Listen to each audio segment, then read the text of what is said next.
Welcome back to Roots of Fear, where we uncover the darkest stories hidden in the shadows.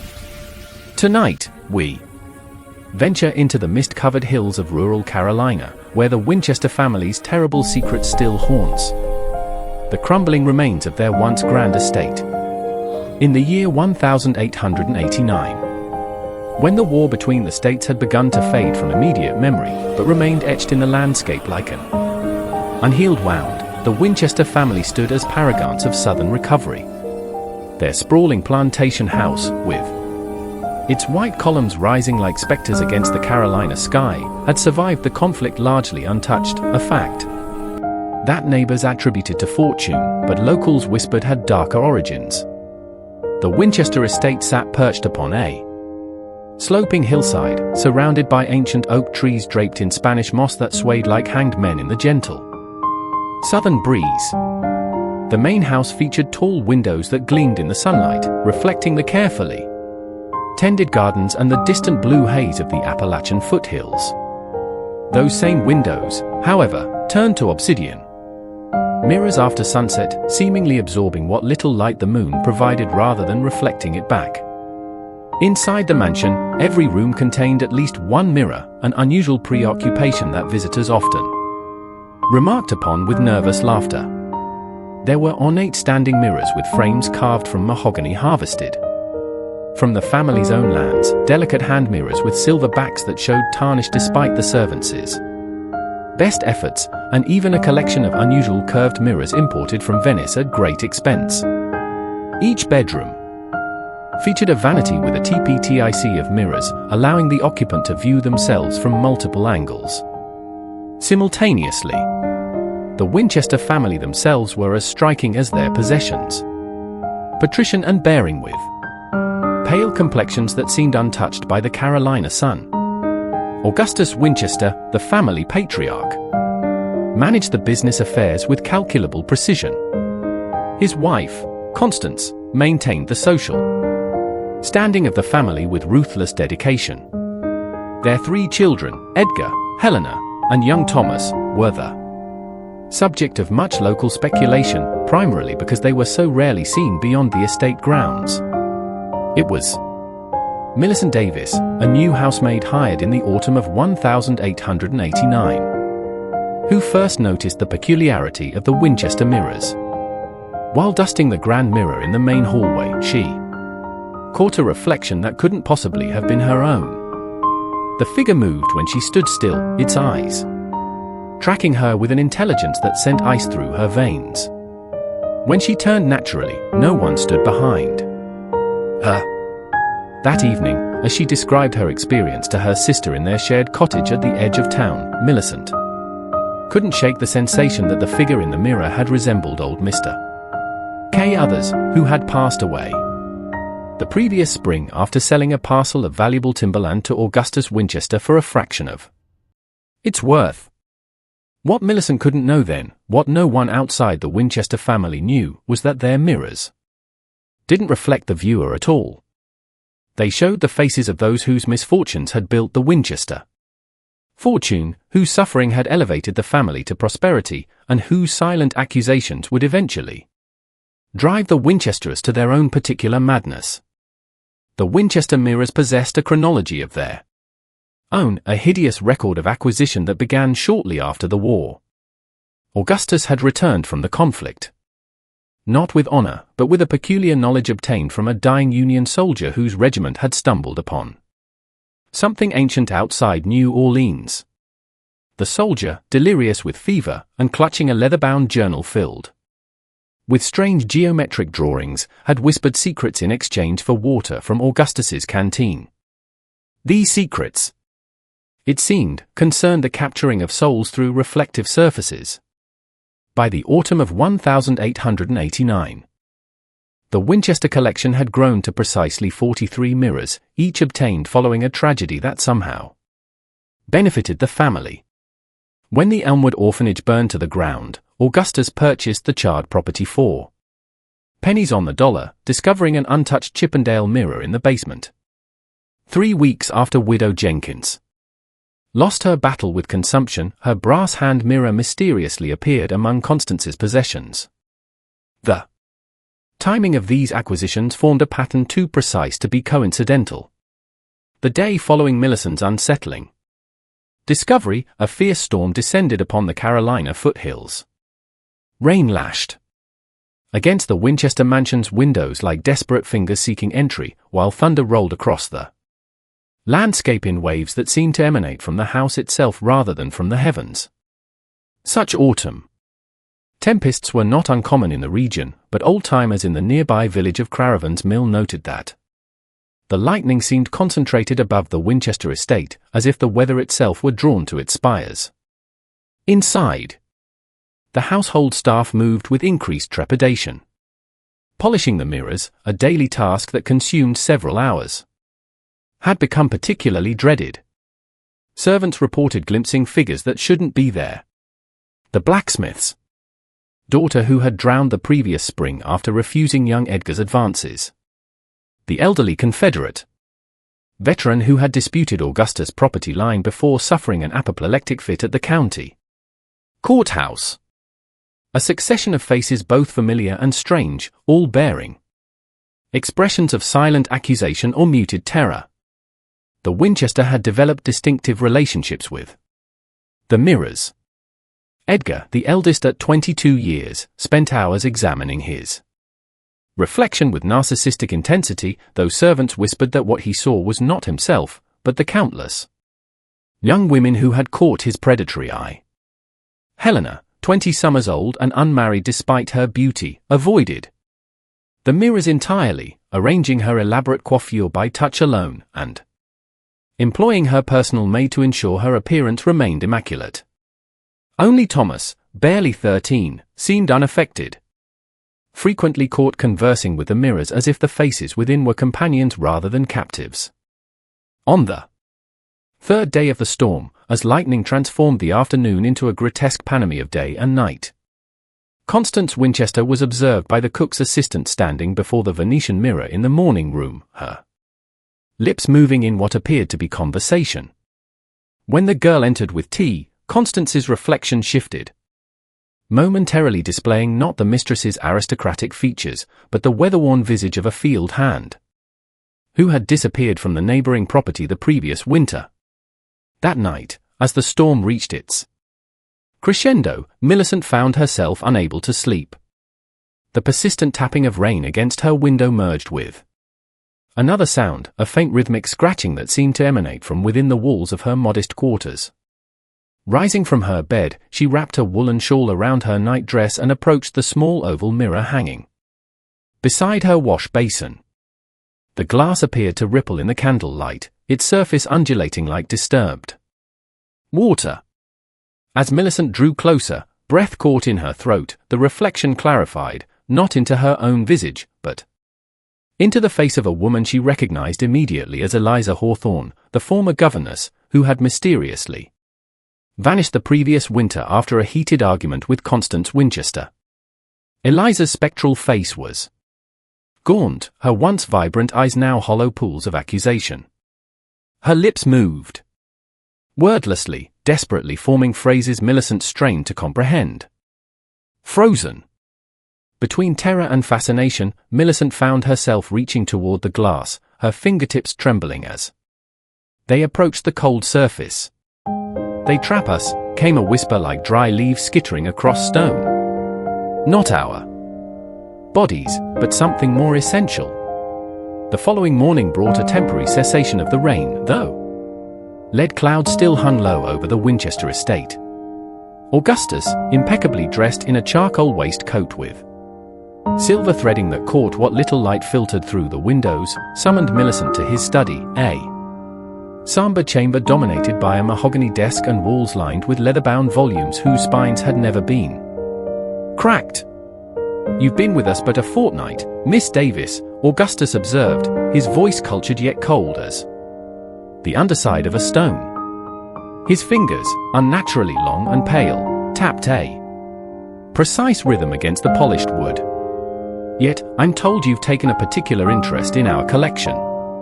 Augustus Winchester possessed features that might have been considered handsome were they not arranged with such mathematical precision, his nose a perfect straight line, his eyes set Exactly the correct distance apart, his lips forming a symmetry that seemed almost artificial. Nothing about his appearance suggested warmth or humanity. Rather, he resembled something crafted to resemble a man without truly being one. "I merely attend to my duties, sir," Millicent replied, conscious of the perspiration gathering at her temples. Despite the room's chill. Indeed, his gaze never quite met hers, focusing instead on a point just beyond her shoulder. "Tonight, you will assist Helena with her evening preparations. She has expressed dissatisfaction with her current lady's maid." As twilight descended, Millicent made her way to Helena Winchester's chambers, treading carefully along corridors where shadows seemed to move independent of their sources. The young mistress's suite occupied the eastern wing, its windows overlooking the family cemetery, where generations of Winchesters lay beneath ornate marble markers. Helena sat at her vanity, back rigidly straight, eyes determinedly fixed on her lap rather than the tripartite mirror before her. Unlike her father's artificial perfection, Helena's beauty held a fragility that suggested imminent shattering. Porcelain pale skin, stretched taut over delicate bones, lips bloodlessly thin, and hair the color of straw gathered in an intricate arrangement that appeared to cause her physical pain. "You'll brush my hair 100 strokes," Helena instructed without turning, her voice carrying the brittle quality of ice forming over troubled water. "You will not speak unless spoken to, and under no circumstances are you to remark upon what you might see in the glass." As Millicent began the methodical brushing of Helena's flax and tresses, a peculiar transformation overcame the mirror before them. The glass darkened incrementally with each stroke of the brush, as though the fading daylight outside were being consumed by the reflective surface, rather than simply diminishing with the natural progression of evening. By the 50th stroke, the tripartite mirror had acquired the murky opacity of a stagnant pond. "They come to me in my dreams," Helena whispered. Suddenly, her voice barely audible above the persistent scratch of bristles against scalp. "The faces, they whisper, accusations I cannot refute." Millicent's hand faltered momentarily before resuming its rhythm. Within the deepening darkness of the mirror, shapes began to coalesce. Not Helena's delicate features, but the visages of three young women, their expressions frozen in identical masks of silent reproach. Their eyes, unnaturally wide and lament, with an inner light that had no earthly source, tracked every minute movement in the room. "Father says they chose their fate," Helena continued, her fingers plucking nervously at the lace trim of her dressing gown. "That in every transaction there is one who profits and one who pays. But I hear them weeping in the glass when the house sleeps." The central face in the mirror, belonging to a raven-haired girl no older than 16, parted bloodless lips to reveal teeth filed to unnatural points. No sound emerged, yet Millicent distinctly perceived the words forming in her mind.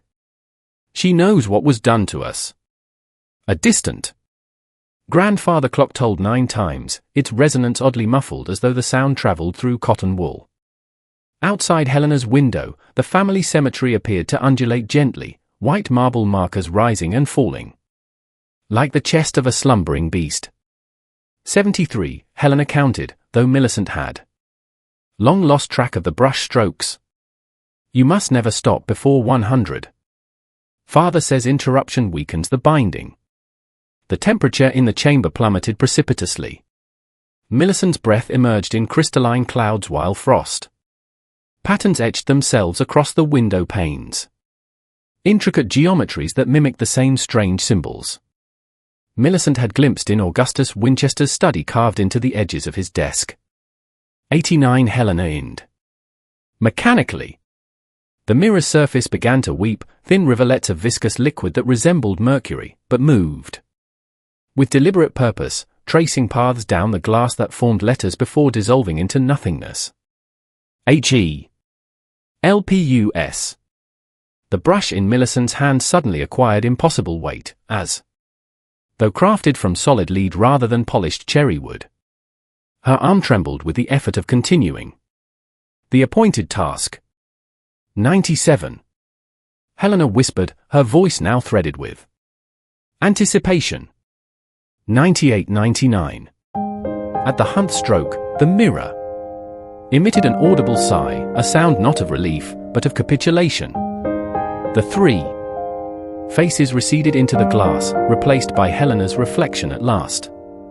Yet what appeared was not the Helena seated before the vanity, but rather a version of her with eyes hollowed into abyssal sockets, skin translucent enough to reveal the intricate lattice work of blue veins beneath and lips pulled into a rectus of silent screaming. The actual Helena rose from her seat with fluid grace that belied her apparent frailty. "You've done well," she said, turning to face Millicent for the first time. "Father will be pleased. Perhaps tonight you shall receive your own mirror." Morning arrived with a suffocating mist that coiled around the Winchester estate like spectral fingers. Millicent fled Helena's chambers without accepting the promised gift, her heart thundering against her ribs as she retreated to the servants' quarters. Sleep evaded her. Instead, she filled the remaining dark hours, transcribing everything she had witnessed into a small leather journal, borrowed from the kitchen maid. As pale light filtered through the windows, she made a decision. Armed with the pretense of retrieving linens from the East Wing storage room, Millicent slipped into the mansion's rarely visited 3rd floor. Here, dust gathered in undisturbed drifts along the baseboards, and the air carried the mineral tang of neglect. At the end of a narrow corridor stood a door unlike the others. Its wood darker, its hinges free from corrosion. No keyhole marred its surface, yet it remained firmly secured. As Millicent pressed her ear against the wood, muffled sounds emanated from within. The tinkling of glass, the soft murmur of voices in conversation, and beneath it all, a rhythmic scraping like nails against stone. "They sing when they believe themselves unobserved," came a voice behind her. Thomas Winchester stood at the corridor's end, his slight frame casting virtually no shadow, despite the morning light at his back. Unlike his siblings, the boy possessed a cherubic countenance, rosy cheeks, and golden curls that belied the unsettling emptiness in his gaze. "Young master," Millicent curtsied, attempting to mask her terror with deference. "I was merely seeking the linen cupboard. The mirrors." "Sing for me," Thomas continued as though she hadn't spoken.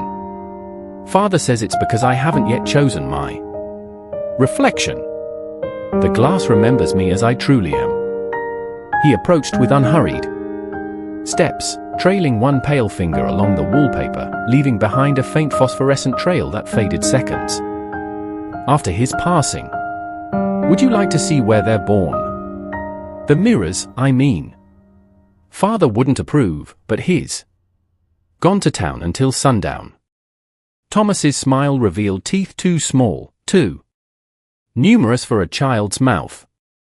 "There's a workshop beneath the east garden. That's where the glass learns to hunger." Before Millicent could formulate a response, a tremendous crash echoed from the floor below. The unmistakable sound of shattering glass followed by an inhuman wail that clawed at the edges of sanity. Thomas's expression didn't change, but his eyes widened fractionally. "Someone's been freed," he whispered, excitement threading through his words. "How fascinating."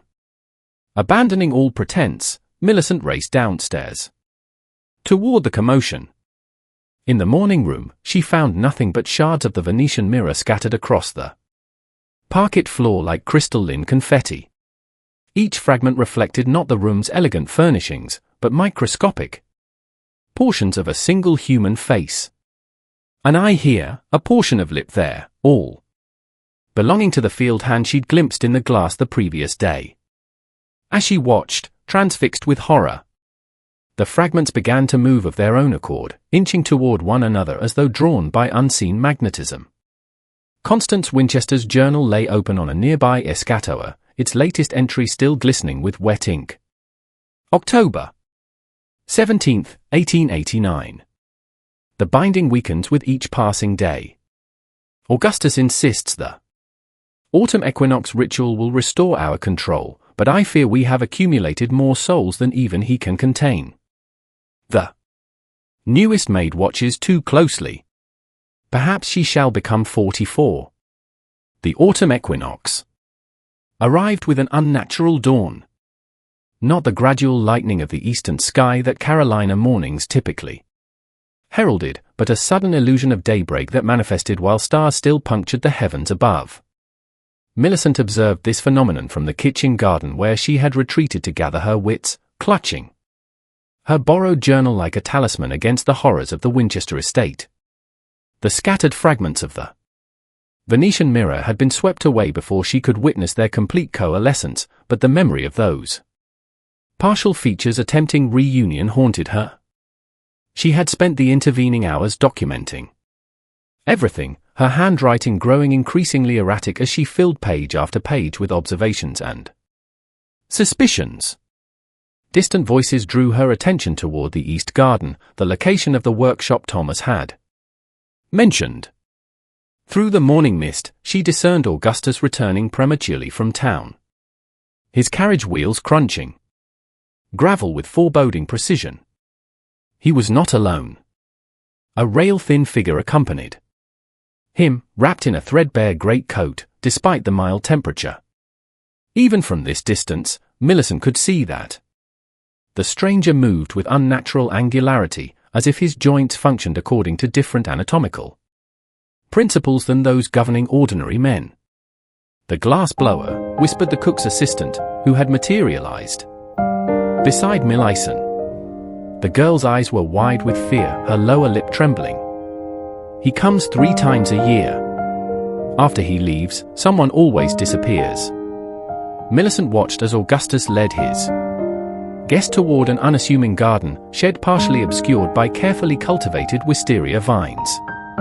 The wooden structure appeared simultaneously ancient and new, weathered grey plank somehow maintaining perfect structural integrity.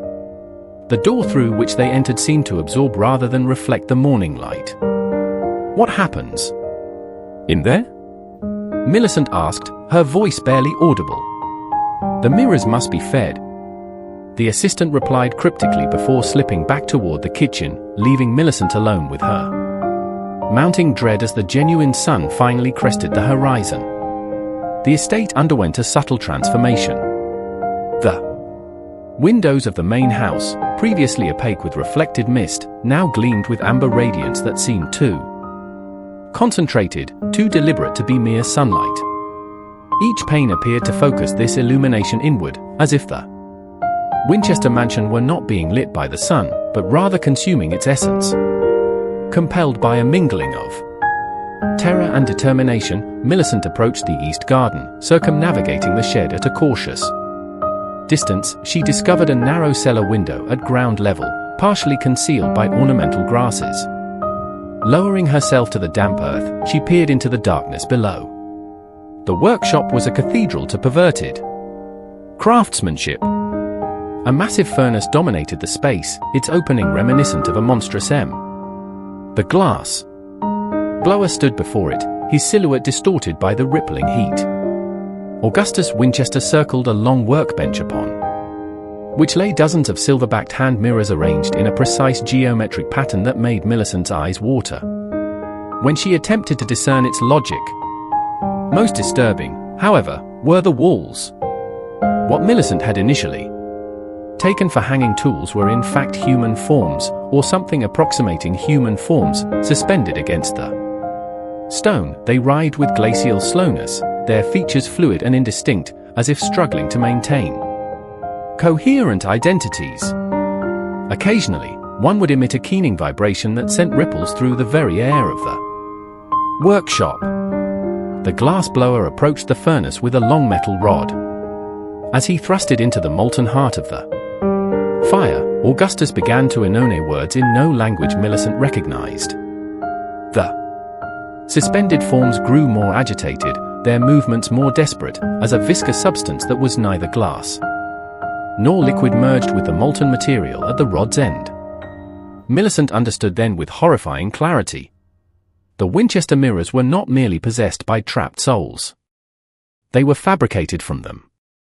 The final pieces of Millicent's desperate investigation fell into place when she discovered a hidden compartment beneath a loose floorboard in her quarters. Within lay a collection of yellowed newspaper clippings from the Craven's Mill Gazette. Dating back to the end of the war, the earliest dated May 6, 1865. Bore a headline that sent ice through her veins. Peculiar glass works discovered an abandoned Union camp. The article detailed how Confederate soldiers returning home had stumbled upon a deserted Union encampment outside New Orleans, where they discovered curious apparatus for glassmaking of an unusual character and journals containing blasphemous formulae related to the ancient Egyptian belief in capturing the Ca or soul essence within reflective surfaces. Most disturbingly, the article mentioned that several unidentifiable remains were found calcified in a state, suggesting they had been subjected to temperatures far exceeding conventional glass making processes. Further clippings documented Augustus Winchester's seemingly inexplicable rise to prominence after returning from the war with certain artifacts salvaged from abandoned enemy territories. His acquisition of neighboring properties coincided with a troubling pattern of disappearances and premature deaths throughout the county. Most revealing was an architectural notice from 1873 announcing Winchester's commissioning of extensive subterranean modifications to the east garden structures requiring specialized ventilation suitable for metallurgical and vitrification processes. As twilight approached on the day of the equinox, the Winchester mansion throbbed with palpable anticipation. Servants skewered through corridors with downcast eyes, delivering covered trays to family members who had sequestered themselves in their respective chambers. The mirrors throughout the house seemed to darken collectively, their surfaces developing a peculiar opacity, like skin forming over cooling broth. From the kitchen, Millicent observed Helena Winchester crossing the rear courtyard toward the workshop, carrying what appeared to be a small bird cage draped with black velvet. The young woman moved with the deliberate precision of a sleepwalker, her normally rigid posture now fluid with purpose. The estate's ancient groundskeeper, a man who had survived 3 generations of Winchester patriarchs, approached Millicent as she watched through the window. "They'll be wanting everyone accounted for by sundown," he murmured, his rheumy eyes never meeting hers. "The equinox ritual requires symmetry. 43 vessels and 43 subjects. Been that way since the master brought back the Venetian technique." His gnarled fingers trembled as he pressed a small object into Miles's palm. A circular mirror no larger than a lady's compact. Its tarnished silver backing engraved with Egyptian hieroglyphs. "This one doesn't take," he whispered. "It reflects true." Old Mr. Winchester, Augusta's father, commissioned it as protection against what his son was becoming. "Look into it when they summon you, and you'll see them as they truly are." As darkness claimed the Carolina hills, bells throughout the mansion began to toll. Not the familiar chiming of clocks marking the hour, but a discordant cacophony emanating from every mirror in the house, vibrating with voices not meant for human ears, calling the household to witness the feeding of the glass. The groundskeeper's warning still reverberating in her ears. Millicent clutched the small protective mirror as the discordant tolling intensified. The sound penetrated bone and tissue, vibrating through her chest cavity with such resonance that she feared her ribs might shatter. Throughout the mansion, gas lamps dimmed in unison, their flames shrinking to ghostly blue pinpricks that cast more shadow than illumination. A procession had begun. From her vantage point near the servants' stairwell, Millicent observed the household staff moving toward the east garden in perfect synchronicity, their faces utterly devoid of expression. Even Mrs. Holloway, the perpetually fretful head housekeeper, moved with the mechanical precision of a clockwork automaton. Her normally animated features frozen in placid acceptance. The 43 Millicent whispered to herself, counting the procession, 26 house servants, the groundskeeper himself, who had vanished. After delivering his warning, for stable hands, 3 gardeners, and 9 others whose functions within the household had always remained ambiguous. Each carried a silver candelabrum bearing 13 unlit candles, the waxen unnatural shade of pearlescent grey. The family emerged last. Augustus, Constance, Edgar, Helena, and Thomas, walking in formation with their arms extended at identical angles, fingertips precisely the same distance from the floor. They no longer moved like humans at all, but rather like marionettes manipulated by unseen strings from above. Most disturbing was their synchronous breathing, 5 chests rising and falling in perfect unison, as though they shared a single set of lungs. Millicent hesitated at the threshold between safety and revelation. The protective mirror grew warm against her palm, pulsating with gentle resistance to the terrible harmonics now building throughout the estate. Outside, the twilight sky had acquired a sickly amber cast. Clouds transforming into elongated streaks that converge directly above the workshop like spokes on a wheel. The girl is missing. Edgar. Winchester's voice rang out with unnatural resonance. Though he stood nearly 50 yards away, his words reached Millicent with the clarity of a whisper directly into her ear. Number 44 is unaccounted for. She will come. Augustus replied with serene confidence. The glass calls to all who gaze upon it with seeking eyes. She cannot resist its summons, as if in response, Millicent felt an inexorable tug toward the procession, not a physical pulling, but rather an erosion of her very will to resist. The protective mirror grew hotter, developing a network of hairline fractures across its surface as it countered the compulsion. The workshop door stood open now, emitting a column of iridescent light that bore no relation to the furnace glow Millicent had observed earlier. Within this radiance, the silhouette of the glass blower moved in contorted patterns, his proportions shifting between one moment and the next, sometimes impossibly elongated, sometimes compressed into a dense knot of impossible angles.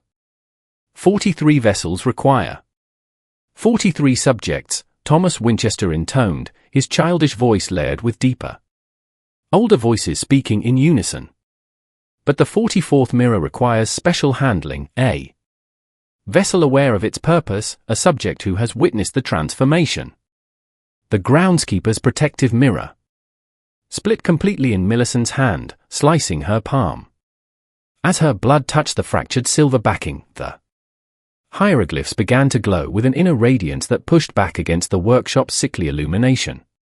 2. Ancient magics meeting in silent combat as the Winchester ritual reached its culmination. The old grandfather clock in the hallway tolled midnight, each hollow boom reverberating through the Winchester mansion like a funeral bell. Outside, the amber twilight had deepened into something beyond mere darkness. A void that seemed to consume rather than merely obscure, pressing against the windows with palpable weight. The equinox ritual had reached its zenith. Millicent's blood traced elaborate patterns through the fractured hieroglyphs, forming channels that glowed with a silvery luminescence distinctly different from the sickly green emanations of the workshop. Ancient protections awakened, pushing outward against the Winchester family's borrowed magic. For a brief crystalline moment, the compulsion drawing her toward the procession faltered. In that moment of clarity, she witnessed the true nature of the gathering. The Winchester family stood at 5 points around the workshop entrance, forming a perfect pentagram. But their forms had begun to shift, their carefully maintained human facade slipping like ill-fitted masks. Augustus's face elongated unnaturally, the skin stretched taut across a skull structure that bore little resemblance to anything born of woman. Constance's carefully coiffed hair now moved independently of the evening breeze, coiling and uncoiling like nests of liquid shadow. The children's transformations were subtler, but perhaps more disturbing, their features remaining recognizably human, while something fundamentally alien gazed out from behind their eyes. The servants had arranged themselves in concentric circles around the family, each holding their candelabra at precisely the same height. As Millicent watched, the procession began a slow rotation, moving clockwise while the Winchesters turned counterclockwise, creating opposing currents of energy that manifested as visible distortions in the air between them. The symmetry falters, the glass blower called from within the workshop, his voice containing impossible harmonics that caused several nearby window panes to develop spiral fractures. The 44th vessel remains unfilled. Without completion, all will be undone. A tremor passed through the earth beneath Millicent's feet, subtle at first, but rapidly intensifying. Throughout the mansion, mirrors began to fracture, hairline cracks spreading across reflective surfaces with the deliberate precision of frost patterns. From within each broken glass, a chorus of muffled voices rose in discord and joy. "They're escaping," Elena shrieked, her voice modulating between her own refined soprano and something ancient and rasping. "Father, the bindings weaken." Augustus Winchester raised arms that now seemed jointed in too many places, his fingers elongating into translucent appendages that caught and refracted the workshop's iridescent light. "The ritual cannot be interrupted," he intoned. "Bring the 44th subject, or all we have harvested will be lost." The protective mirror in Millicent's bleeding hand suddenly cooled, the fractured pieces realigning themselves with an audible click. Within its restored surface, she glimpsed not her own reflection, but the face of the groundskeeper. Older now, his eyes filled with a terrible wisdom. "Return them to the light," his image whispered. "Break the 43, and the vessels shall release what they have wrongfully contained." With the groundskeeper's face fading from the protective mirror, Millicent felt a surge of resolve crystallize within her breast. The Winchester ritual continued its dreadful progression outside, but throughout the mansion, the fractured mirrors called to her, their chorus of trapped souls rising to a desperate crescendo that only she could hear.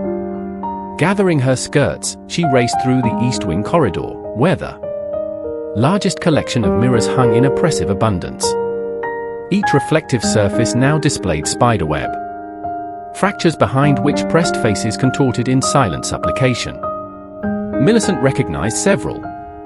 The blacksmith's daughter, Widow Jenkins, old Mr. Curthus, while others remained strangers, their features distorted by decades of captivity within the silvered glass.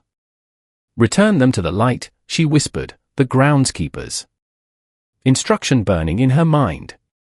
The mansion trembled again, more violently this time. From the garden came Augustus Winchester's voice, no longer entirely human, chanting phrases in that terrible language that made the air itself recoil. Millicent knew with dreadful certainty that she had precious little time before they would come for her. The 44th subject, the final piece in their abominable symmetry. In the grand hallway, hung the oldest of the Winchester mirrors, a massive oval in a frame of blackened oak, its surface rippling like disturbed water. This was where it had begun. She realized the first vessel containing the first soul Augustus had harvested upon his return from the war. Without hesitation, Millicent seized a brass fireplace poker from its stand and swung it with all her strength at the glass. The impact reverberated through her arms like a lightning strike, but the mirror's surface held firm, developing only a single additional crack that ran precisely down its center. "They cannot be broken by conventional means," came Thomas Winchester's voice behind her. The boy stood at the corridor's end, his childish form now terribly elongated, neck stretched to an impossible length, while his eyes had receded into cavernous sockets. "The vessels are bound by blood and intention." Millicent backed away, still clutching the poker. "What are you?" she demanded, her voice steadier than she felt. "We are the custodians," Thomas replied, his voice layering atop itself in echoing patterns. "Before your kind built Cities, we collected experiences. We preserved moments of perfect emotion, fear, despair, revelation, but we could not maintain physical form without vessels to contain what we harvested. He gestured toward the fractured mirrors lining the hall. Father discovered the method in New Orleans. Glass infused with essence. Mirrors that capture rather than reflect. Each subject provides sustenance for decades. As Thomas spoke, Millicent felt the protective mirror pulse against her wounded palm. Her blood had formed intricate patterns across its silver backing. Hieroglyphs now glowing with increasing intensity. Understanding bloomed within her mind with terrible clarity. Blood and intention, she whispered. Without warning, she pressed her bleeding palm against the grand hallway mirror. The effect was instantaneous.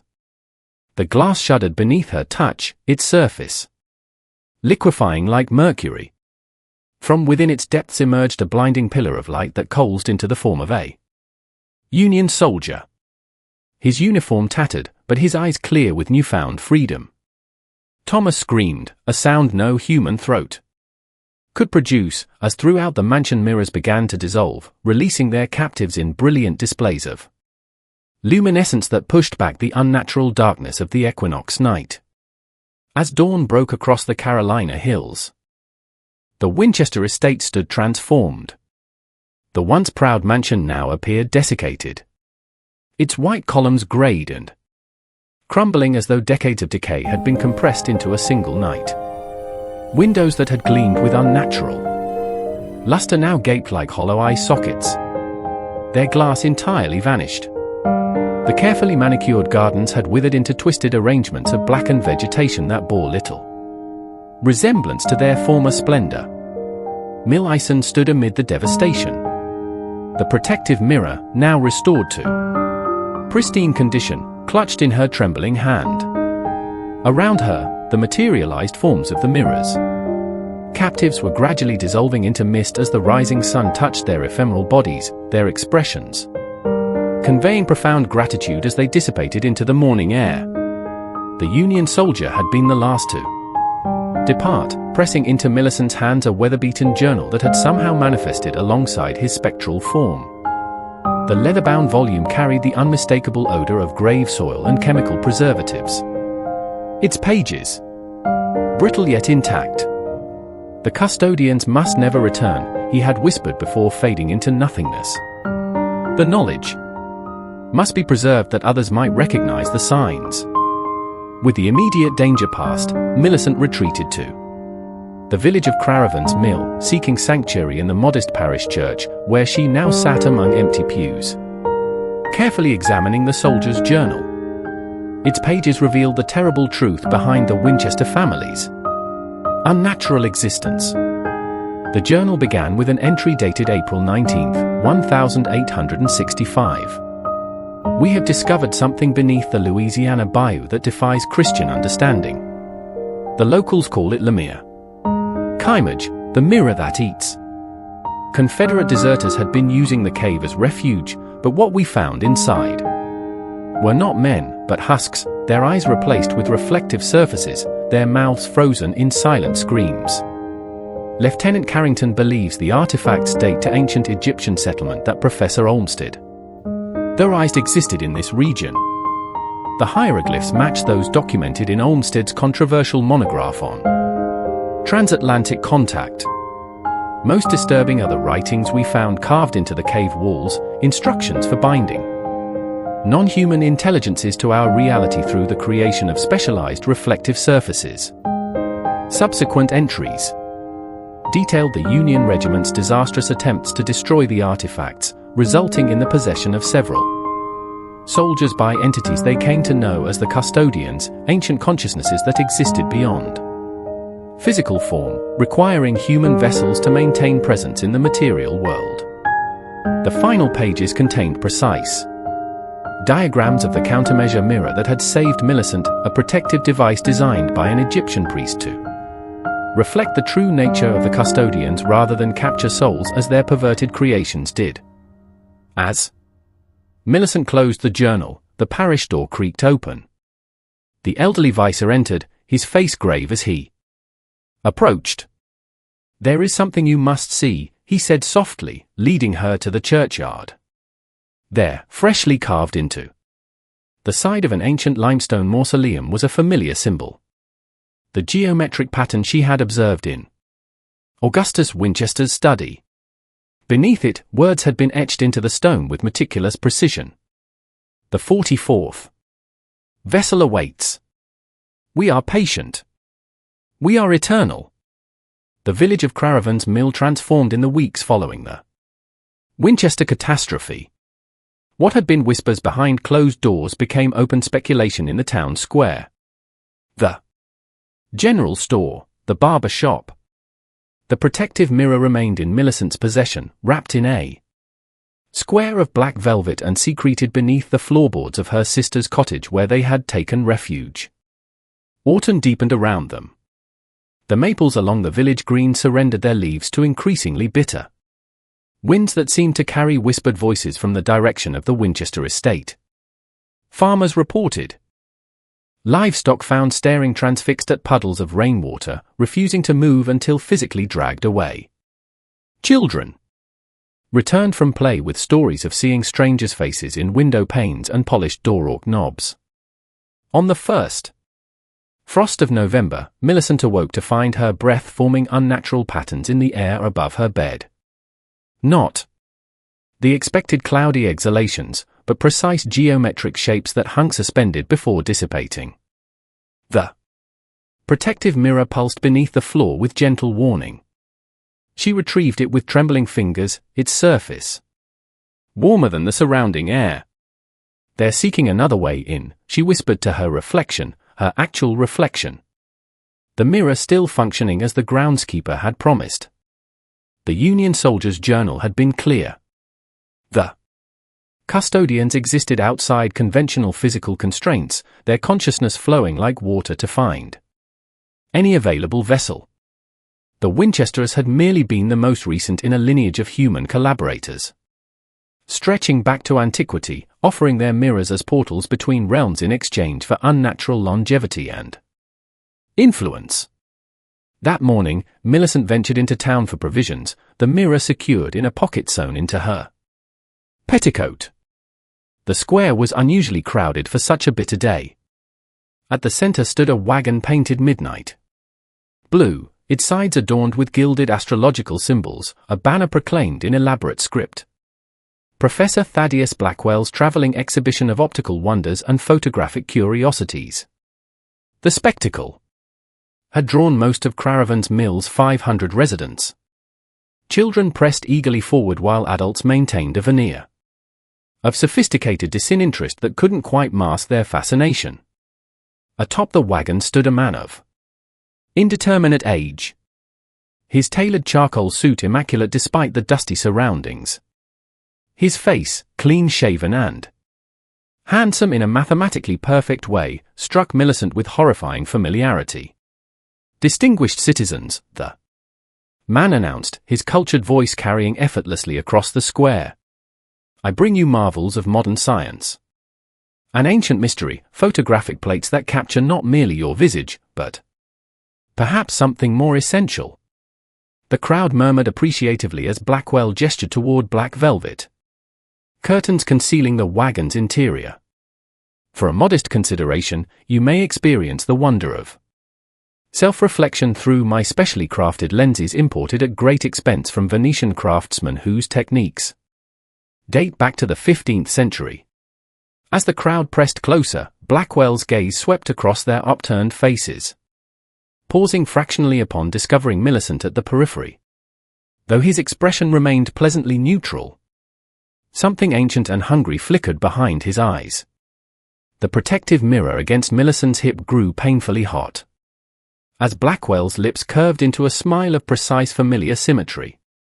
The village church bells tolled 3 o'clock, each resonant peal hanging in the frost-laden air with unnatural persistence. Millicent stood transfixed at the edge of the town square, her fingers pressing the protective mirror through layers of fabric, as though its mere proximity might shield her from Professor Blackwell's penetrating gaze. The crowd's excited murmurings took on a rhythmic quality, rising and falling like the breathing of some vast collective organism, unwittingly synchronizing as they pressed closer to the midnight blue wagon. "Step forward, good people," Blackwell called, his precise diction slicing through the bitter November air. "Who shall be first to witness themselves as they truly are?" The protective mirror pulsated against Millicent's hip with increasing urgency, its heat now penetrating through petticoat and dress alike. Above the square, birds wheeled in disquing patterns, not the chaotic scattering typical of crows or starings, but deliberate geometric formations that seemed to mirror the symbols adorning Blackwell's wagon. The shadows cast by these aerial maneuvers slid across the gathered villagers like calculating fingers. Mayor Thornfield's daughter, a willowy girl of 17, with amber curls cascading beneath her bonnet, stepped forward with the impetuous confidence of privileged youth. As she ascended the 3 wooden steps to the wagon's platform, Millicent observed how the air around her shimmered almost imperceptibly, a distortion reminiscent of heat rising from summer-baked cobblestones, yet entirely incongruous in the November chill. "Ah, an admirable volunteer," Blackwell purred, producing white gloves from his waistcoat pocket and drawing them on with meticulous care. "Your name, my dear?" "Constance Thornfield," the girl replied, her voice carrying the practiced refinement of finishing school elocution lessons. A tremor passed through Millicent at the name.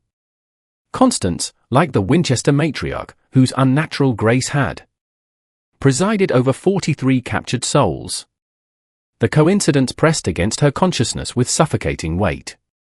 Behind the wagon, the afternoon sun slipped behind gathering clouds, plunging the square into premature twilight. Lanterns along the storefronts ignited spontaneously, their flames and unnerving shade of blue-white that cast stark elongated shadows across the cobblestones. These silhouettes moved with subtle discrepancies from their owners' movements, turning their heads a moment before the actual villagers did. Raising hands that their flesh and blood counterparts kept still, Blackwell drew back the velvet curtain with theatrical flourish, revealing an interior draped entirely in obsidian silk.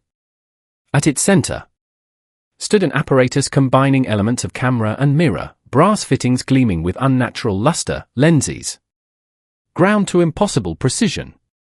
The device rested upon a tripod carved with hieroglyphics identical to those Millicent had seen in Augustus Winchester's study. "Behold," Blackwell announced, "the reflective chronicler," capturing not merely light's momentary dance upon features, but the very essence of its subject. As young Constance positioned herself before the device, Millicent perceived how the gathered crowd's breathing had synchronized completely, their collective exhalation forming elaborate frost patterns in the air that coalesced into the now familiar geometric symbol, a pentagon within a circle, bisected by precisely aligned lines that formed an unblinking eye at its center. The protective mirror now burned against Millicent's flesh with such intensity that she bit her lip to prevent crying out. In that moment of pain-induced clarity, she realized with mounting horror that Professor Thaddeus Blackwell's gloved hands possessed exactly the same number of joints as Augustus Winchester's had during the failed equinox ritual. Too many and all bending in directions that human anatomy could not accommodate. Frost-rimmed winds coursed through Craravans Millers. Millicent pushed through the transfixed crowd, her hand clutched to the burning mirror at her side.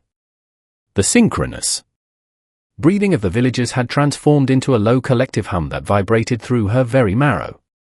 Young Constance Thornfield now sat rigid before Blackwell's apparatus, her previously animated features slack with unnatural stillness as the professor adjusted brass dials with his many-jointed fingers. "Remarkable cooperation," Blackwell murmured, though his voice carried to every ear in the square with perfect clarity. The previous settlement required considerably more persuasion.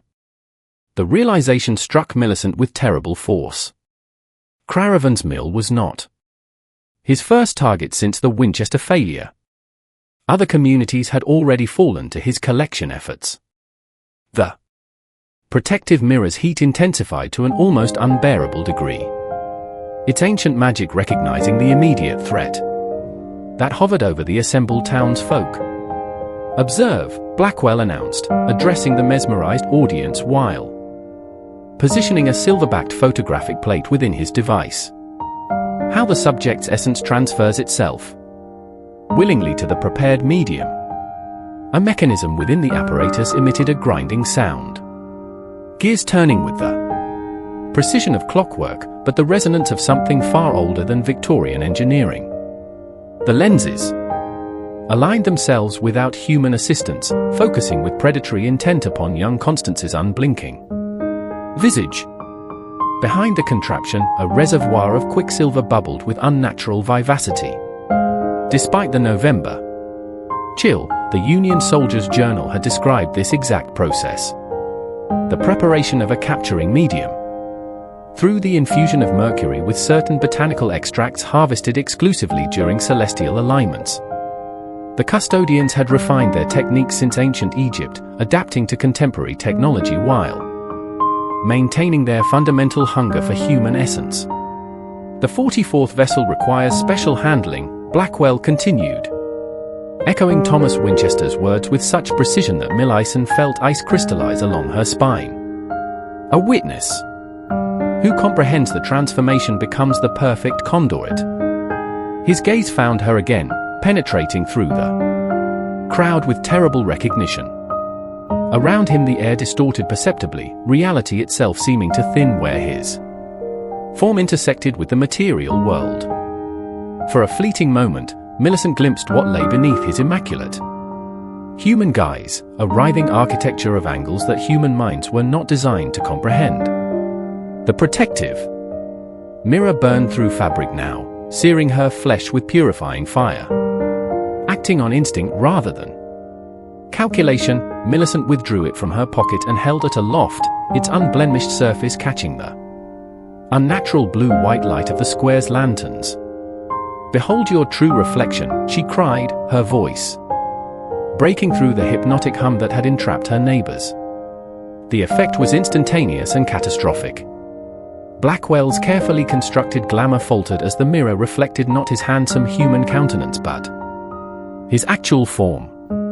A shifting constellation of impossible geometries tethered tenuously to three-dimensional space. The villagers' synchronized breathing fractured into gasps and cries of revulsion. Most terrifying was the reaction of Blackwell's apparatus itself. The lenses cracked in perfect spirals, mercury boiling upward against gravity's constraints, while the photographic plate shattered into precisely 43 fragments. Each shard contained not portions of Constance Thornfield's interrupted portrait, but faces Millicent recognized from the Winchester mirrors, souls already captured, connecting across time and space to this new attempt at harvesting. The sky above Craven's Mill darkened to an unnatural indigo as Blackwell's true form writhed against the constraints of human perception. The fragmented shards of his apparatus spun through the air like malevolent snowflakes, each reflecting a different imprisoned soul. Young Constance Thornfield slumped forward on her chair, her consciousness momentarily suspended between capture and liberation. Villagers scattered across the square in panicked disarray, their synchronized breathing now replaced by discordant screams that echoed against the brick facades of the surrounding buildings.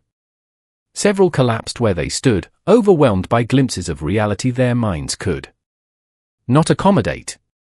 Those who maintained consciousness fled toward the church, the schoolhouse, anywhere that might offer sanctuary from the horror unfolding before them. "Foolish vessel!" Blackwell's voice resonated from everywhere and nowhere simultaneously, the words forming in the air like frost patterns on winter glass.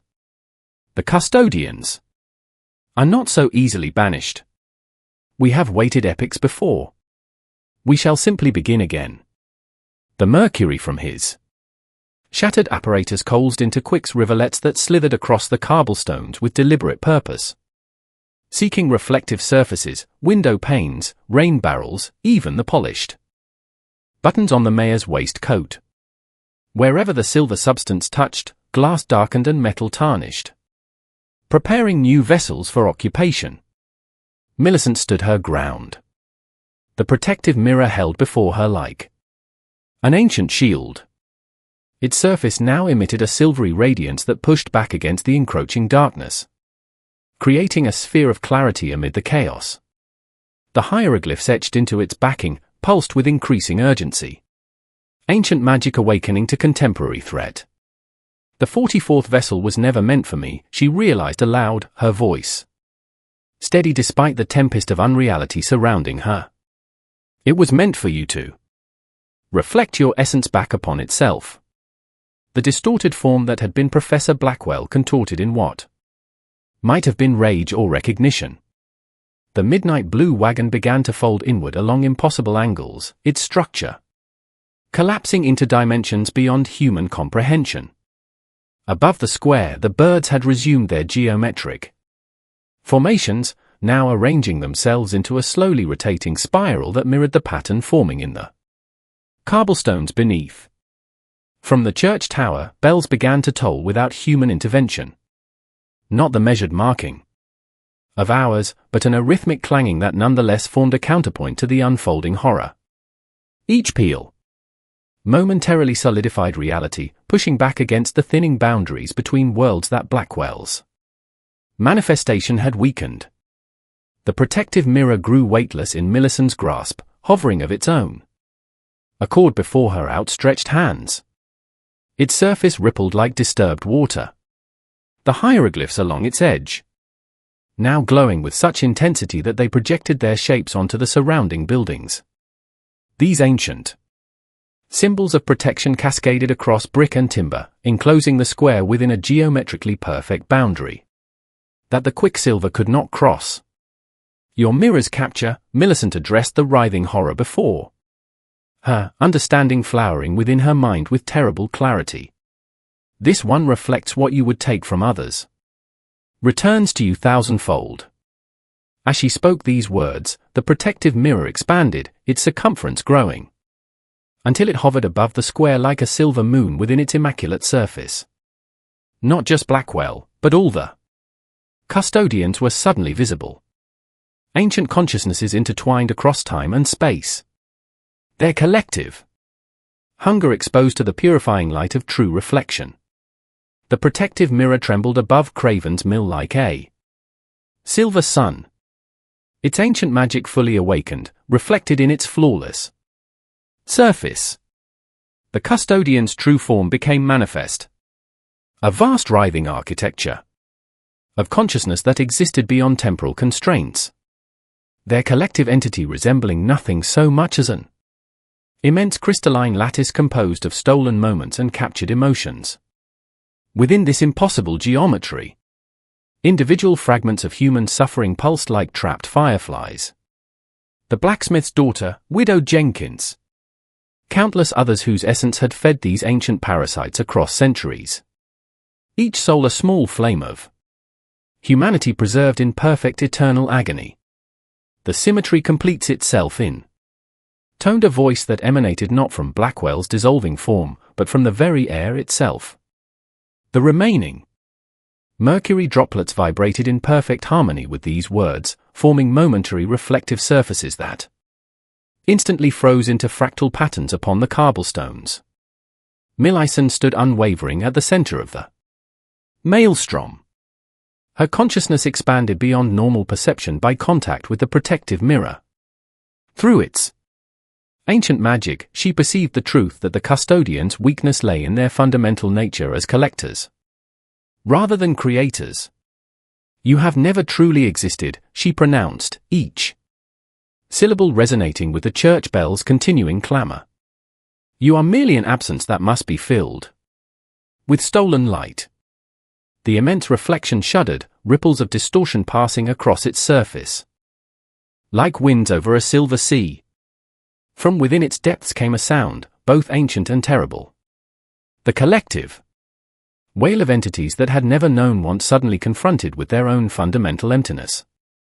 We have witnessed The birth of stars, they protested in unison, their voices cascading through octaves impossible for human vocal cords.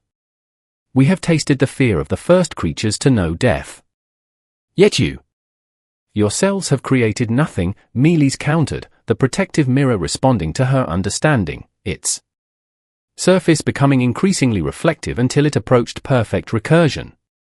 You are vessels without essence. Above the town, clouds parted to reveal a cold November moon. Its natural light interacting with the protective mirror to create a resonance that vibrated through the very foundations of Craven's mill.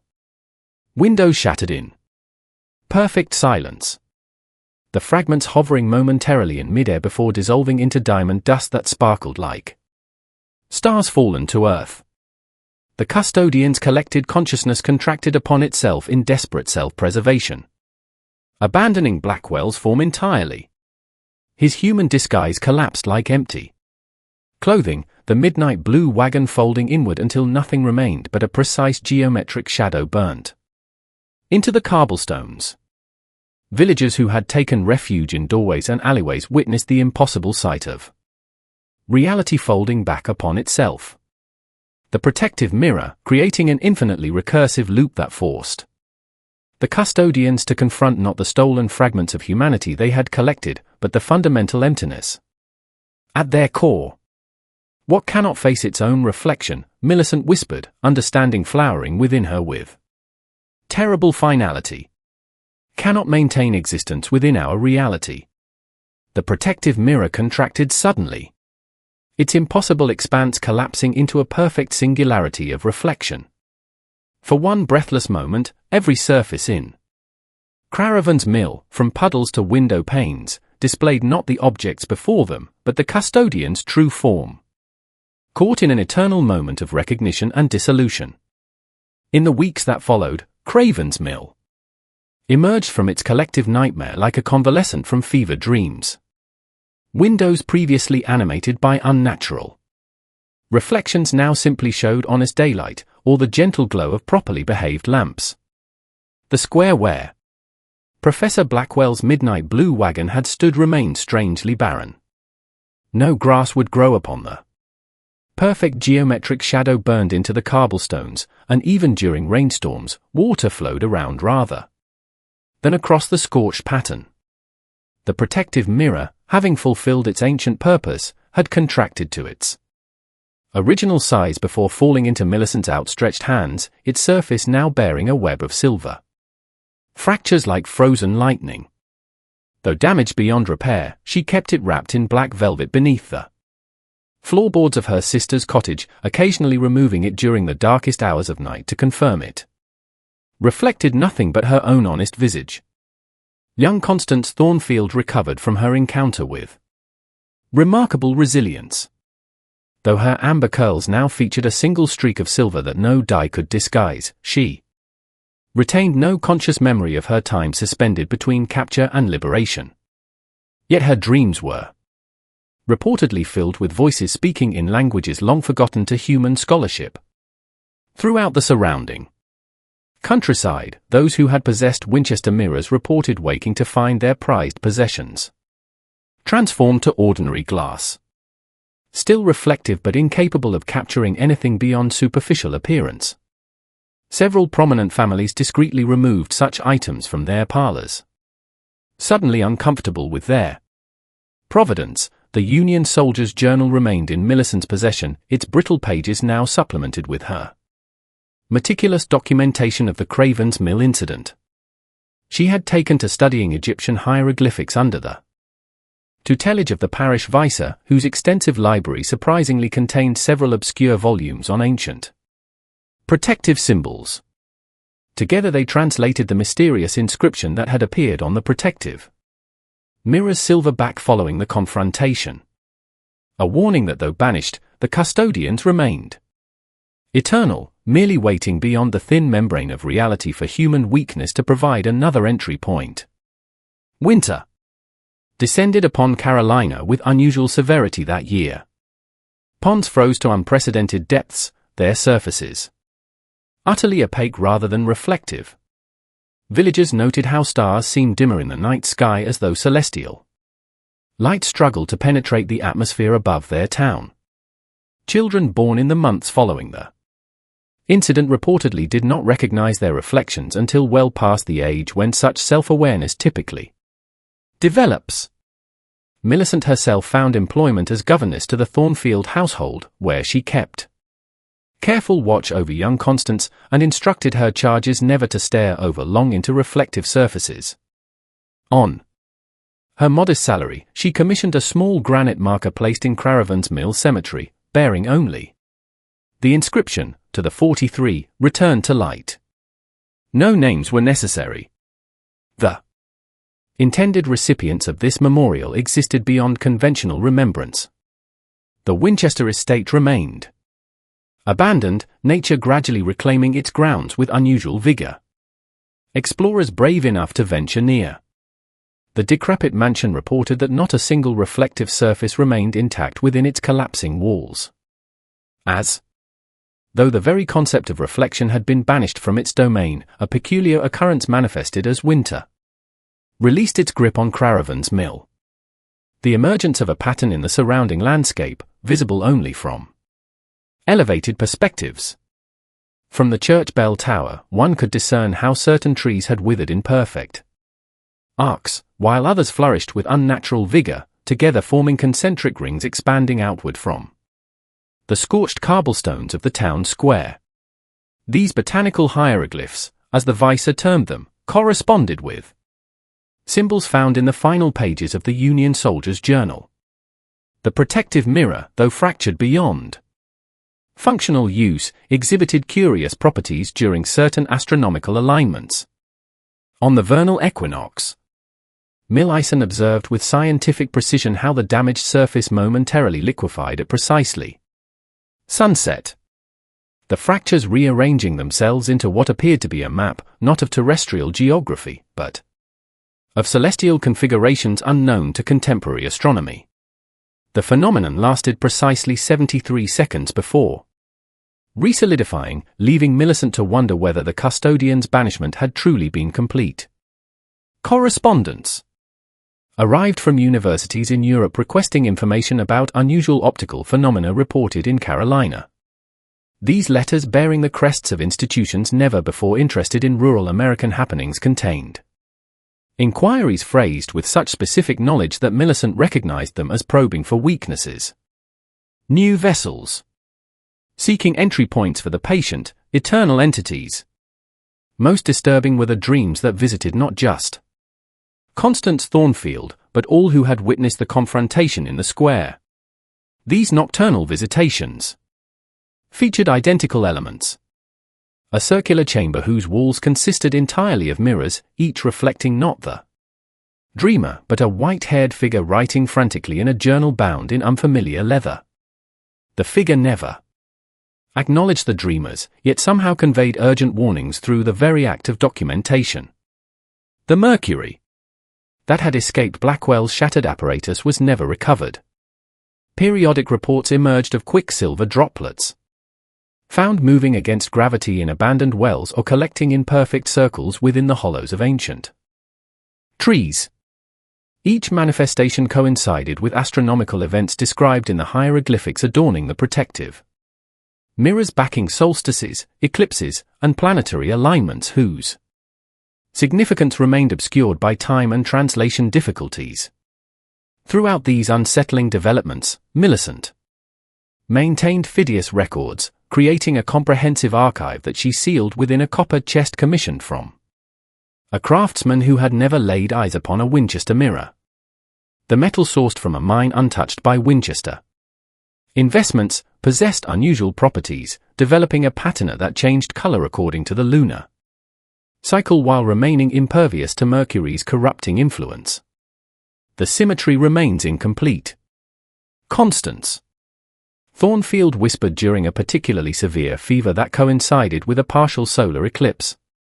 The 44th vessel awaits across time rather than space. This cryptic pronouncement delivered in a voice that oscillated between her natural timbre and something ancient and hollow suggested that the confrontation in Craravans Mill represented merely one skirmish in a conflict spanning beyond conventional temporal boundaries. The implications proved most disturbing that the custodian's patient hunger might transcend not merely physical limitations but chronological ones as well, allowing them to seek vessels in epochs yet unrealized. Thus, the protective measures undertaken in 1889 might require perpetual vigilance, extending into futures beyond imagination, a burden of awareness passing from generation to generation. Through journals, mirrors, and the silver-streaked hair of those who had glimpsed beyond the veil of ordinary perception. The copper chest containing Millicent's meticulous records remained sealed for nearly 6 decades. Its peculiar patina deepening with each passing year until it acquired an almost sentient luster. When finally opened in the autumn of 1948 by her granddaughter Eleanor Davis, the papers within remained pristine, untouched by time's decay, the ink maintaining its original clarity as though the words had been transcribed mere days rather than decades prior. Eleanor, a spinster librarian with Millicent's analytical mind and the same distinctive streak of silver threading through otherwise chestnut hair, had inherited both the chest and the protective mirror following her grandmother's passing. The mirror's fractures had stabilized into what resembled a perfect map of the night sky, though the constellations depicted corresponded to no astronomical charts in existence. What Eleanor discovered within the chest extended far beyond mere documentation of the Craven's Mill incident. Her grandmother, it seemed, had developed a comprehensive theory regarding the custodian's nature, not as entities from beyond, but rather as parasitic consciousness that had evolved alongside humanity, feeding upon emotional experiences they themselves could not generate. The final journal entry penned in Millicent's tremulous hand shortly before her death contained a hypothesis most disquing that the protection afforded by the ancient Egyptian mirror had not banished the custodians but merely redirected their hunger through time itself. They feed not merely across space but through temporal dimensions. Millicent had written, the 44th vessel was never a mirror at all, but rather the collective consciousness of observers yet unborn, witnessing through the fractured lens of historical documentation. The implications proved staggering, that in documenting the Winchester mirrors and Blackwell's attempted continuation, Millicent had inadvertently created the very conduit through which the custodians might eventually return. Knowledge itself became the vessel, passing from generation to generation. Through written accounts that preserved not merely facts, but emotional resonance. Eleanor observed with scientific detachment how the protective mirror's fracture pattern subtly shifted when exposed to her grandmother's journals, as though responding to the narratives contained within. Most fascinating was its reaction to photographs, a technology that had advanced considerably since the days of Blackwell's apparatus. When ordinary photographs were placed before the mirror, no unusual effects manifested. However, when Eleanor experimented with self-portraits, the mirror's surface momentarily liquefied before reflecting not her features, but those of individuals unknown to her, faces expressing profound recognition. The village of Craven's Mill had long since evolved into a modest township, memory of the Winchester family, and Professor Blackwell's midnight blue wagon faded into local folklore. Only the curious botanical patterns persisted, visible now from newly constructed water towers and the bell tower of the rebuilt parish church.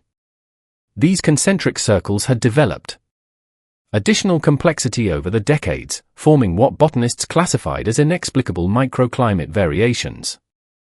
But Eleanor recognized as deliberate communication. The landscape itself preserving warnings that conventional documentation could not adequately contain. Each vernal equinox, Eleanor continued her grandmother's practice of observing the protective mirror at precisely sunset. The 73 seconds of liquefaction had neither shortened nor lengthened across the decades, suggesting a mathematical precision to the custodian's patient waiting that transcended conventional temporal understanding. The celestial map revealed during these brief windows had gradually shifted, its configuration approaching alignment with actual star positions visible in the Carolina night sky. As the seasons wheeled through their appointed cycles, Millicent Davis discovered among her grandmother's effects a previously overlooked document, a thin sheath of correspondence between Millicent and an unnamed academic whose letterhead bore only a curious symbol, a triangle bisected by wavering lines that resembled both water and flame. The letters, dated from the summer of 1892, revealed a dimension of the Winchester affair that had remained hidden even within the meticulously maintained copper chest. Your observations regarding the reflective properties of captured consciousness align with certain theoretical principles I have documented in my studies of non-Euclidean mathematics.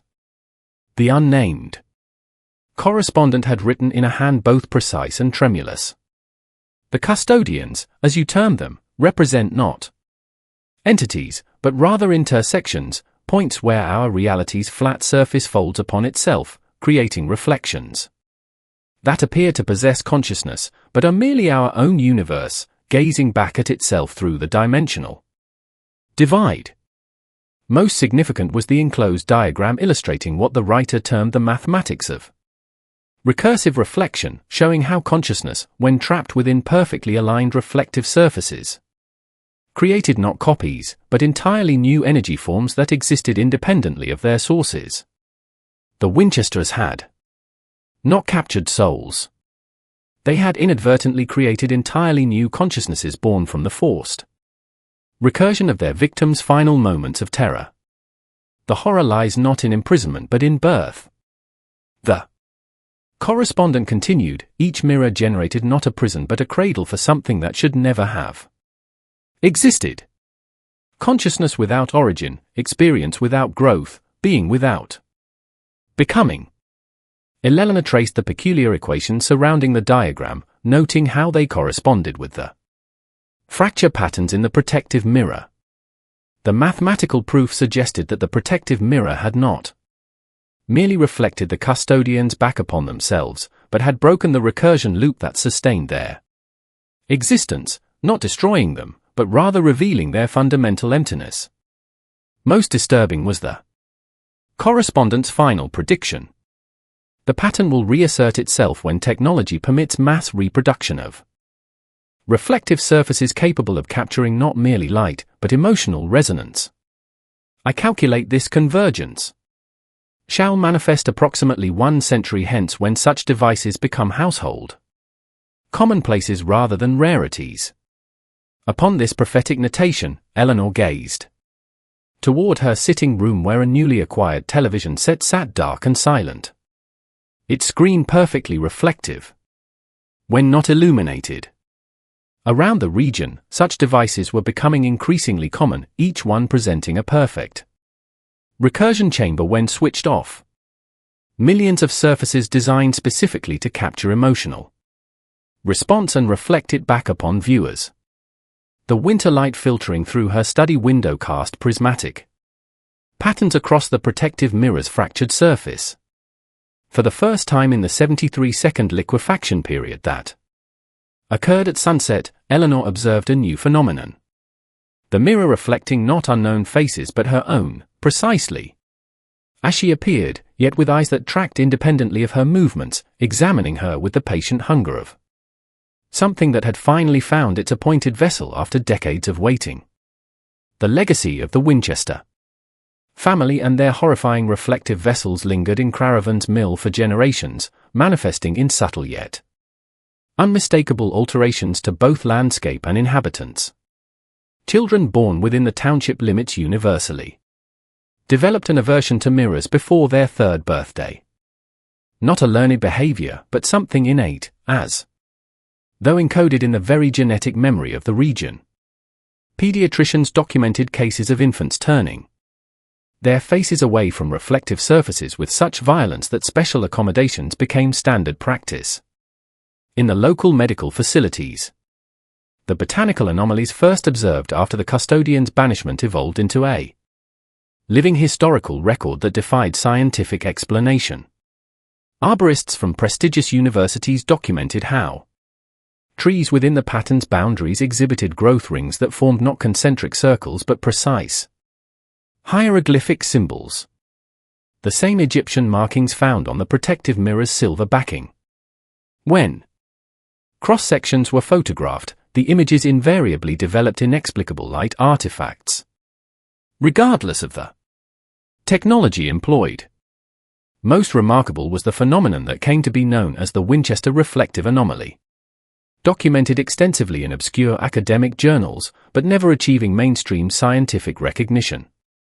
Throughout Craven's Mill and surrounding areas extending precisely 43 miles in each cardinal direction. Reflections occasionally displayed a 7-second delay, as though light itself hesitated before returning from mirrored surfaces.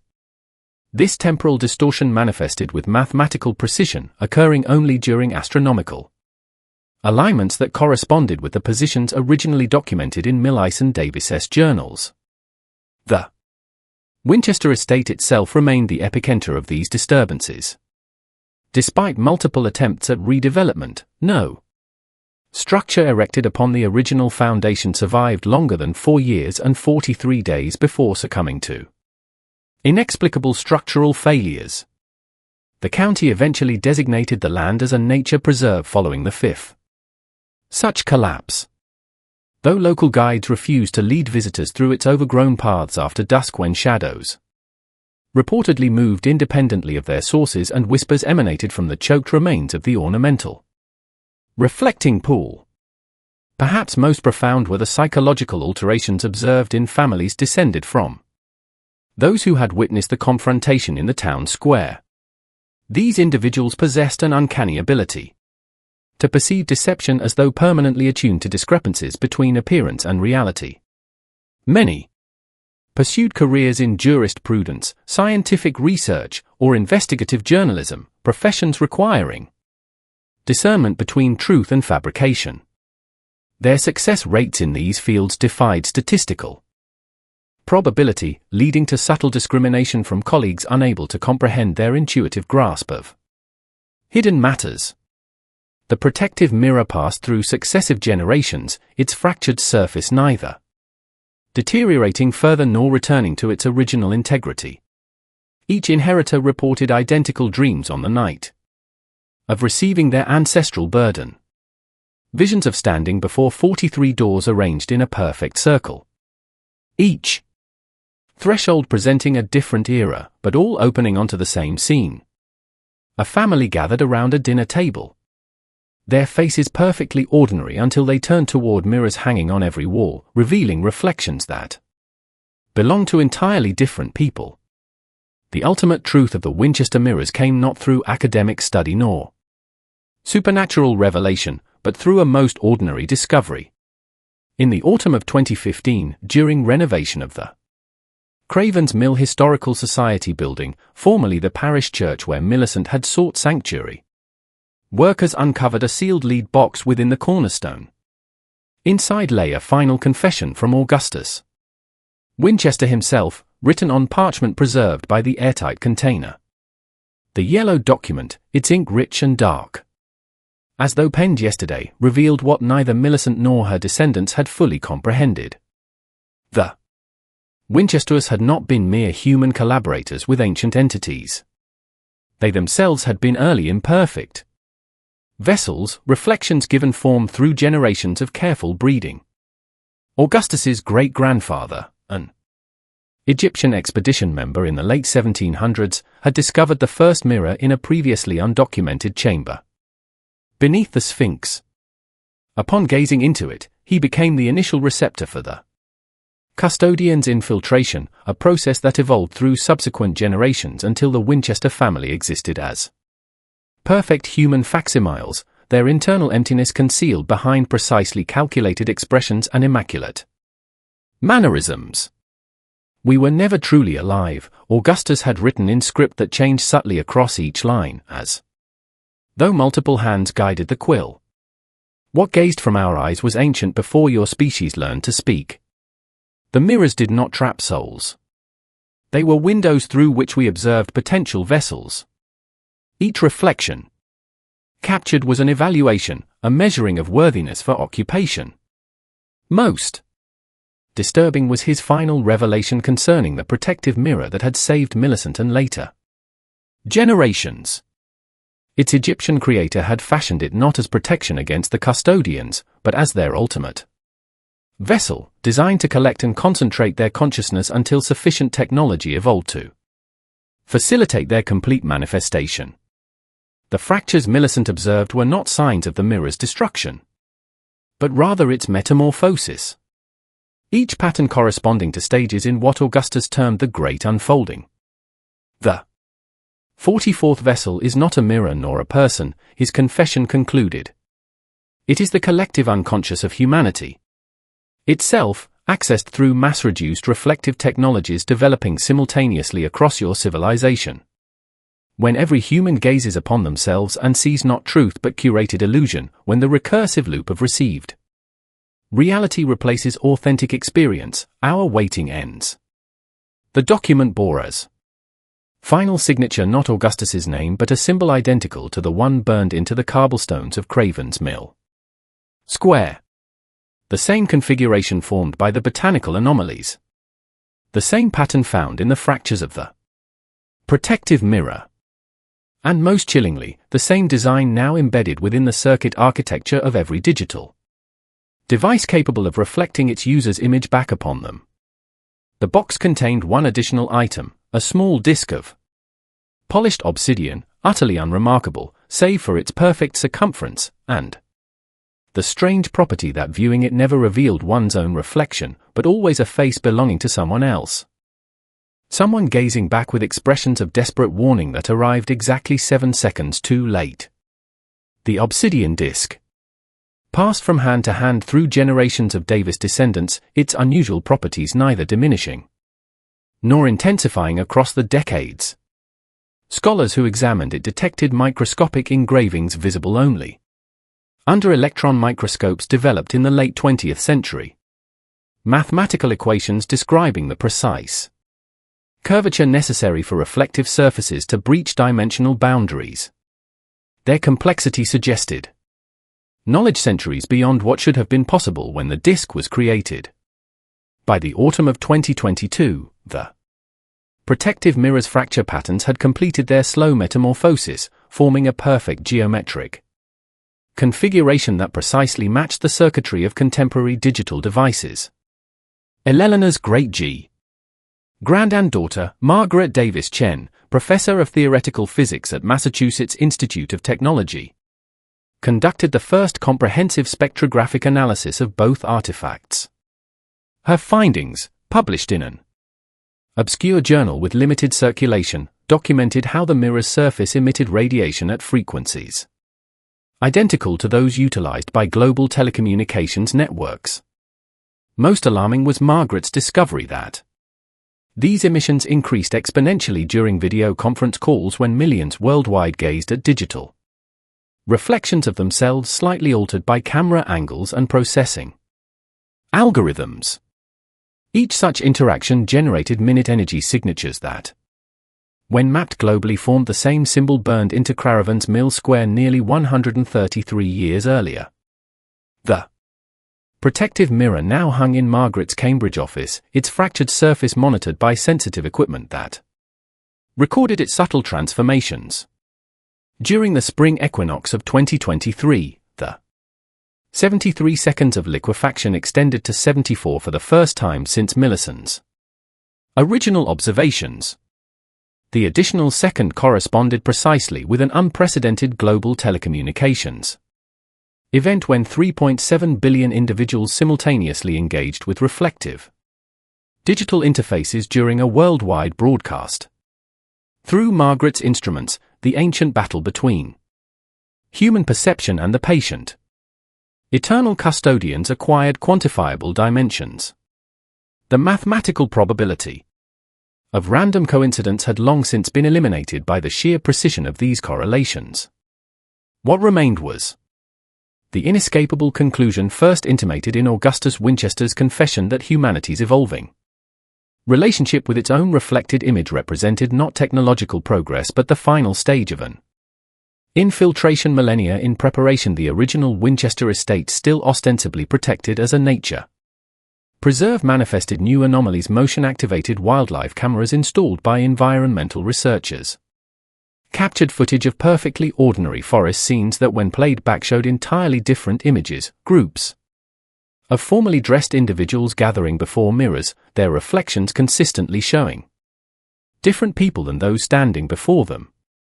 The time stamp on these recordings always displayed the same 7-second delay observed throughout the region since the 1889 incident.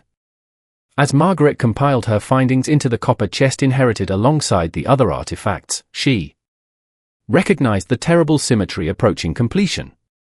The 44th vessel had never been a single mirror or person, but rather the collective consciousness of humanity itself, gradually conditioned to accept reflections that bore increasingly tenuous connections to reality. The custodian's patient strategy executed across centuries had created a world where every human gazed constantly into versions of themselves curated by algorithms and technologies they barely comprehended. Perfect conditions for the great unfolding Augustus Winchester had prophesied in the quiet archives of Cambridge University. As winter solstice approached in 2023, Margaret Davis Chen made her final entry in the family records. Outside her window, snow fell with mathematical precision, each crystalline flake spiraling in patterns that mimicked the fractures of the protective mirror hanging on her office wall.